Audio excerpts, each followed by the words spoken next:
शुरू से ही मुस्लिम नहीं थी, इसका मतलब ये है कि ये कहने का मतलब है। ना मुस्लिम तो थी। अच्छा मैं तुम्हें एक चीज सुना रहा हूँ, ये बताना क्या है। आमन्तु बिल्लाहि व मलाइकतिहि व कुतुबिहि व रुसुलिहि वल यौमिल आखिरि वल क़द्रि खैरिहि व शर्रिहि मिनल्लाहि ताला वल बासी मातल मौत। ये क्या चीज?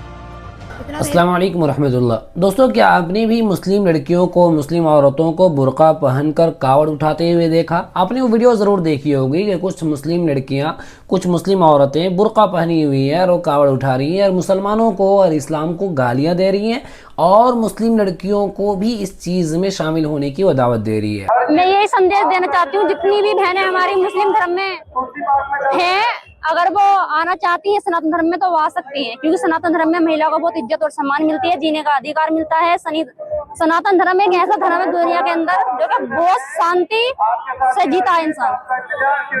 कब आप हरिद्वार से कहाँ पहुँचना है आप लोगों को? हमें जाना है डासना धाम पर। बुर्के को लेकर ऐतराज जाहिर किया जा रहा है। बुर्का किसी के बाप की जागीर नहीं है, सबके अपने अपने मन की जागीर है। ये देश संविधान के हिसाब से चलता है, संविधान हमें इसकी इजाजत देता है, हम कुछ भी पहने। अभी कुछ मौलाना कह रहे हैं कि जो कावड़ी आतंकवादी होते हैं, इसको लेकर क्या कहेंगे? वो मौलाना आतंकवादी हैं, वो इस दुनिया से मिट जाए तो ये हमारा हिंदू। आखिर ये लोग कौन है और इनकी सच्चाई क्या है, आज इस वीडियो में हम मुकम्मल जानेंगे। इनमें से एक की वीडियो भी निकल कर सामने आ रही है जिसमें ये मुकम्मल तौर पर एक्सपोज हो चुकी है। इस्तक़बाल एक मुसाफिर, आज हम बात करने वाले हैं मुस्लिम लड़कियां जो कावड़ उठा रही हैं उनके बारे में। जैसे ये वीडियो सोशल मीडिया पर वायरल हुई, लोगों ने ये वीडियो मेरे तक पहुँचाया। खुद मेरे एक गैर मुस्लिम दोस्त ने मुझे इस वीडियो को भेजा और कहा कि तुम कब आ रहे हो कावड़ यात्रा उठाने के लिए, नौज़ुबिल्लाह नौज़ुबिल्लाह नौज़ुबिल्लाह। तो इस तरीके की चीज़ें मुसलमानों को ताना मारने के लिए, मुसलमानों को जलील करने के लिए और मुसलमानों को बदनाम करने के लिए किया जा रहा है। सभी देखते होंगे कि जैसे ही सावन का महीना आता है वैसे हर साल ये लोग बुर्का पहनकर निकल जाते हैं और इस्लाम को और मुसलमानों को गाली देते हैं। क्या सच में ये मुसलमान है? क्या इनके दिल में ज़र्रा बराबर भी ईमान की रमक बाकी है? आइए इस वीडियो में हम देखते हैं कि एक लड़की से, कि एक कावड़ उठाने वाली औरत से जब सवाल किया गया ईमान मुफस्सल के बारे में तो किस तरीके से वो एक्सपोज हो गई। पहले आप ये वीडियो देखें। शुरू से ही मुस्लिम नहीं थी, इसका मतलब ये है कि ये कहने का मतलब है। ना मुस्लिम तो थी। अच्छा मैं तुम्हें एक चीज सुना रहा हूँ, ये बताना क्या है। आमन्तु बिल्लाहि व मलाइकतिहि व कुतुबिहि व रुसुलिहि वल यौमिल आखिरि वल क़द्रि खैरिहि व शर्रिहि मिनल्लाहि ताला वल बासी मातल मौत। ये क्या चीज? इतना नहीं तो भूल गई मैं। ईमान मुफस्सिल क्या होता है? इतना देखो मुझे इंटरेस्ट नहीं है, देखो पढ़ाई में मैंने इतना देखो गौर नहीं दी थी, क्योंकि मुझे तो सावन का महीना चल रहा है। इस महीने के अंदर देश भर से बड़ी खूबसूरत तस्वीरें देखने को मिल रही हैं। अगर बात करें कि कुछ ऐसे लोग भी हैं जो मुस्लिम लोग हैं जो कि कावड़ लेने के लिए जा रहे हैं, मेरे साथ उज़मा भी मौजूद हैं, उनसे भी बात करेंगे और लोगों से भी बात करेंगे। सबसे पहले उज़मा से बात करेंगे। कैसी हैं आप? ठीक हूँ। पूरा नाम बताइए अपना। उज़मा खान। उज़मा खान। उज़मा, कुछ लोगों को ये भी थोड़ा सा कंफ्यूजन है कि आप मुस्लिम नहीं हैं, आप जो है कुछ नहीं जानती इस्लाम के बारे में, ऐसा बोल रहे हैं कुछ लोग। हाँ तो बोल रहे होंगे, उसकी वजह से बोल रहे होंगे। अगर उन्होंने जब मुझसे कलमा सुना था तो मैंने उल्टा सुनाया था।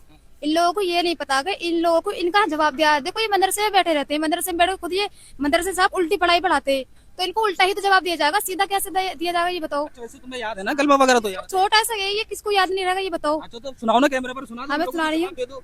ला इलाहा इल्लल्लाह मोहम्मद रसूलुल्लाह।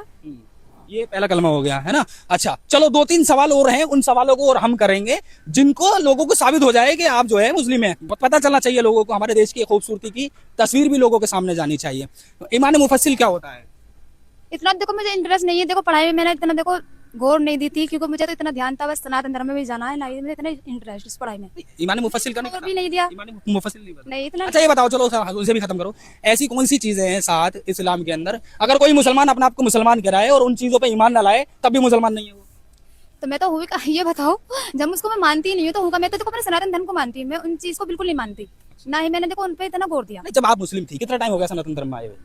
मुझे ऐसा हो गया 4-5 साल हो गए। 4-5 साल हो गए। 4-5 साल पहले की बात कर रहा हूँ मैं। उन 4-5 सालों के अंदर आप फरिश्तों पर तो यकीन नहीं रखती थी? इतना नहीं मैंने रख दिया, इतना टाइम तो सभी को उस वक्त में भूल जाते हैं। भी नहीं रखती थी फरिश्तों? नहीं इतना वो नहीं रखती। अच्छा किताबों पे भी नहीं रखती थी? नहीं। आसमानी किताबें जो हैं, जो कहते हैं ये लोग आसमानी किताबें हैं। नहीं इतना नहीं, तो कुरान वगैरह पढ़ा हुआ है कुरान में। और पुनर्जन्म के दोबारा वापस होना, दोबारा जिंदा होना, इसके बारे में पता नहीं है? वो तालीम इस्लाम किताब में है, वो नहीं पढ़ी है मैंने। नहीं, एक छोटी सी चीज है, कोई भी मुसलमान है, अगर वो मुसलमान है तो वो अगर 7 चीजों पे ईमान नहीं लाएगा तो वो मुसलमान होता ही नहीं है। ये मैं नहीं कह रहा हूँ, ये जो है बड़े बड़े धर्मगुरु जो है इस्लाम के, वो भी इस बात को कहते हैं। कहेंगे ये तो खुद नहीं जानते क्या है क्या नहीं, ये तो कहेंगे। इसका मतलब ये कहा जा सकता है कि आपने जो है जब इस्लाम में थी उस वक्त भी इस्लाम को ठीक से नहीं पढ़ा। नहीं, मैंने नहीं माना उसको, शुरू से ही नहीं माना। मैं सोचती नहीं थी, क्योंकि मुझे सोचना बस ये था। शुरू से ही मुस्लिम नहीं थी, इसका मतलब ये कहने का मतलब है? ना, मुस्लिम तो थी। अच्छा, मैं तुम्हें एक चीज सुना रहा हूँ, ये बताना क्या है। आमन्तु बिल्लाहि व मलाइकतिहि व कुतुबिहि व रुसुलिहि वल यौमिल आखिरि वल क़द्रि खैरिहि व शर्रिहि मिनल्लाहि तआला वल बासी मातल मौत। ये क्या चीज है? इतना तो ये तो भूल गई हूँ मैं, शायद ध्यान पे नहीं है। थोड़ा भी याद नहीं था? नहीं हैं? देख, जी हाँ, ये वही लड़कियां हैं, ये वही औरतें हैं जिनको बचपन में दीनी तालीम से दूर रखा जाता है। और ये जब जवान होती हैं तो इनके जहन में एक बात बैठ जाती है कि हमें किसी भी तरीके से फेमस होना है, चाहे उसके लिए हमें अपने ईमान को ही कुर्बान करने की ज़रूरत क्यों ना पेश आ जाए। अब हम बात करते हैं गैर मुस्लिमों की। कुछ लोग इसमें खुशी मना रहे हैं और ये सोच रहे हैं कि ये तो मुसलमानों की हार है और हिंदुओं की जीत है। मेरे भाई, ये गैर मुस्लिमों की जीत नहीं, ये हार है।